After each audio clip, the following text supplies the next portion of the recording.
køkkenhaven lige nu. Det hele foregår indendørs. Det har ikke været værd til at lave noget udenfor, og jorden er kold og våd. Og så er den fyldt med ukrudt. Det er næsten det værste. Men der er startet rigtig mange ting op herinde. Her der er tomater. Der er 3 forskellige slags tomater. Og for at gøre det lige så ordentligt, som jeg plejer, så er der ikke sat navneskilte i. Så det er først, når de engang sidder på planterne, man kan finde ud af, hvad det er for nogen, der er hvilke nogle planter. Det er det spændende ved at gøre det sådan her. Så er der forskellige løg, sådan nogle lange italienske løg, som er rigtig søde. De er gode at grille og stege og alt muligt. Og så er der sommerporre og vinterporre. Og de her, som er ved at være alt for store, det er artiskokker. Og de trænger virkelig til at komme ud nu. Og så er der næste vindue, der er flere løg, tror jeg. Flere italienske løg og nogle blomster og noget citrongræs. Og så er der forskellige chilipeber der.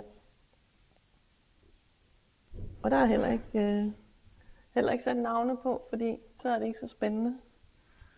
Så hvis man må se, hvad det bliver til.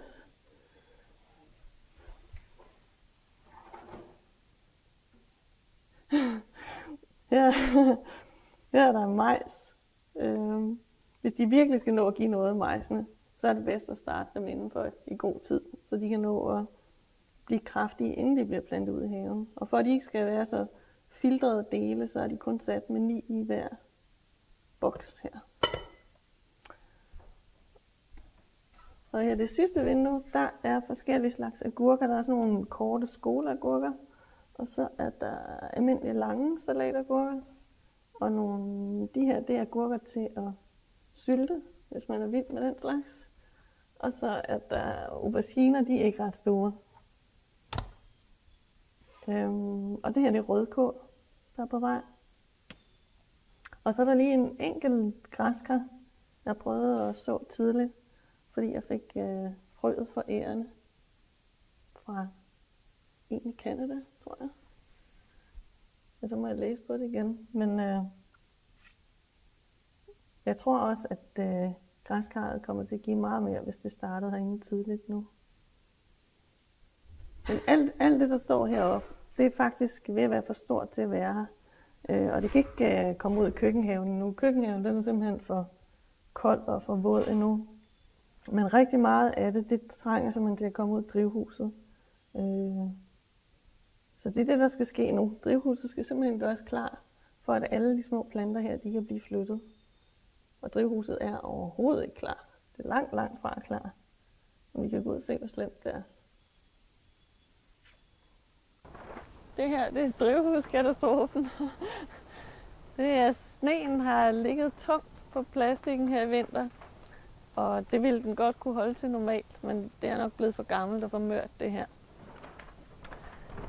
Så det er simpelthen revnet flere steder, og man kan ikke trække det sammen, for det er spændt så hårdt ud over spærene. Så det kan ikke rigtig lappes sådan, som det er. På den anden side, så er det heller ikke særlig sjovt at skulle trække nyt plastik på lige nu og starte forfra en gang til. Så i stedet for, så er der hentet nogle ruller bobleplast, og så laver vi et lille drivhus inde i drivhuset, så vi kan få alle de planter i vindueskarmen ud nu her i det tidlige forår. Og når vi så kommer lidt længere hen, så er det ikke nødvendigt med boblebladhuset. Så kan det være, at det er en fordel med al det udluftning, der er herinde. For tidligere har det simpelthen været for varmt om vinteren, eller det har været for varmt om sommeren.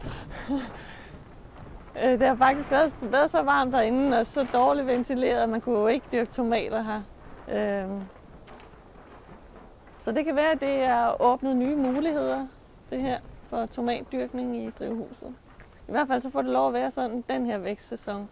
Men det, der skal ske nu, det er, at hele bunden skal ryddes for alle de visne planter. Så er der nogle af de faste installationer, der får lov at blive der. Der er en kiwi-plante derovre, og så er der en fin plante der i hjørnet. Og så er der nogle krydderurter, nogle jordbær, der er overlevet, og der er hvidløg, der blev sat i efteråret. Så er der nogle sørgelige rester af chili, men de viste sig faktisk at smage rigtig godt. Det er bare blevet tørret chili, så dem har vi revet ind i køkkenet og bruger nu her. Og så er der en vin, den skal også blive her. Så er der en række asparges, de er ikke kommet op endnu. Og der er lidt rabarber på vej også. Men det hele er meget, meget tørt herinde, fordi det er ligesom den sikre måde ikke at få alt for meget ukrudt i drivhuset på. Det er at lade det tørre ud en gang i løbet af efteråret, så bare lade jorden stå. Og det virker rimelig godt. De år, hvor jeg har holdt det fugtigt her langt ud på efteråret, der har simpelthen været en helt grøn bund af alt muligt, jeg så skulle starte med at rydde ud i foråret. Men det er til at gå til nu. Vi skal bare fjerne alle de gamle visne planter, og så skal der fræses herinde, og så skal der nok noget gødning ind fra hønsehuset, tror jeg. Men nu skal der ryddes op. Det er det handler om.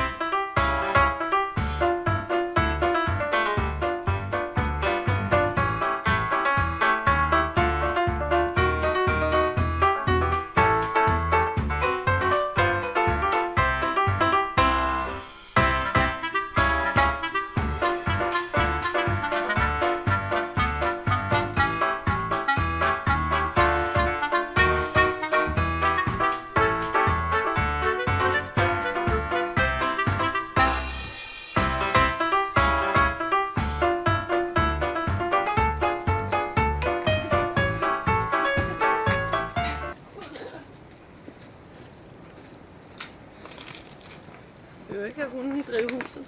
Så, det var det. Nu skal jorden bare gødes, og så skal den fræses. Og så er den klar til planterne.